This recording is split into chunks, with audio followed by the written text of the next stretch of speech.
In 1928, the Savoy Ballroom opened as the newest dance hall in Chicago's South Side. That same year, a group known as the Savoy Big Five was formed. The group was made up entirely African-American men from the South Side. They would play basketball games before dance performances to enhance the act and draw a larger crowd. When several players broke away from the group, Abe Saperstein formed a new group. That group toured Illinois under the name of the New York Harlem Globetrotters. Harlem in reference to the neighborhood in New York City that was seen as the center of black culture. During this time, African-American athletes had limited opportunity in the spotlight. While they may be skilled and very passionate about the sport, the doors were largely closed to them due to racial segregation and prejudice that plagued the nation.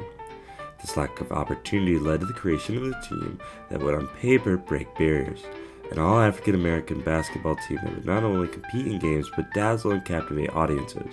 Abe, a basketball enthusiast, saw an opportunity to wow the country. Now this Abe fellow must be out of his mind. Thinking that all-black basketball team will draw any sort of crowd.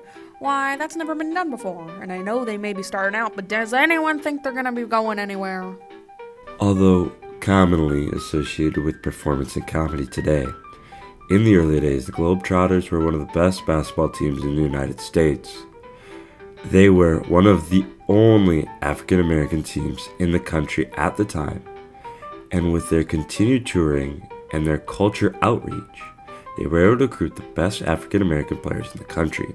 The NBA would not be formed until 1946 and would not gain prominence until the 50s and 60s.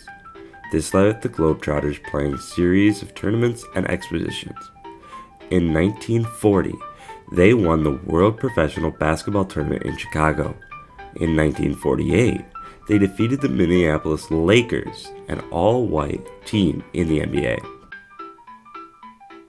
Did you hear the latest news? These Harlem Globetrotters are all over the place, with their hilarious routines and impressive ball skills. Why, I have never seen anything like it.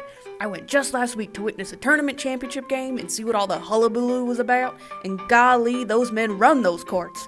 Maybe even good enough to play professionally if a league for such existed. In 1941, Reese Goose Tatum joined the Trotters. He was credited with pushing the Trotters toward the performance and comic act along with their basketball talent. During timeouts and intermissions in games, players would put on a show to entertain the crowd. They would do trick shots and juggle basketballs and even participate in short, humorous skits. By the 1950s, Globetrotters were known throughout the country. With the rise in the NBA and other professional basketball teams, the Globetrotters continued to tour, emphasizing their coordination skills and humor. In 1959, they even became a propaganda tool for the Cold War, playing 9 games in the Soviet Union. Future NBA star Wilt Chamberlain was on the team for those games.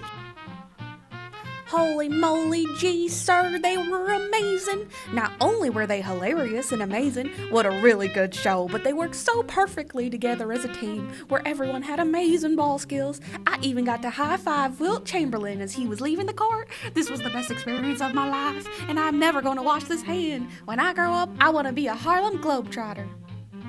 During the Civil Rights era of the late 50s and early 60s, the Globetrotters drew praise and criticism. The still all-black team was often accused of showing black culture in a negative light, a common phrase being that Globetrotters were Tomming for Abe in reference to Uncle Tom and the team manager, Abe. Players often faced racial discrimination when they toured. Jim Horn, who played for the team during the 1950s, told many stories about how restaurants would refuse to give him a table, hotels would cancel reservations last minute, and how angry white fans would shout during games. Despite the hostility, the Globetrotters persevered. Playing often provided opportunity to discuss racism and allowed the team to have their voices heard.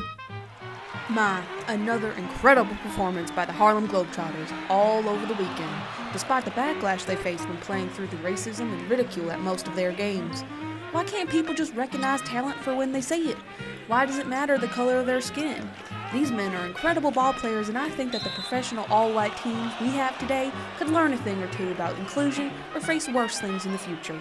Nothing stops these men. They are icons and heroes to black children all over the globe, and we cannot undermine, undervalue, or underestimate that.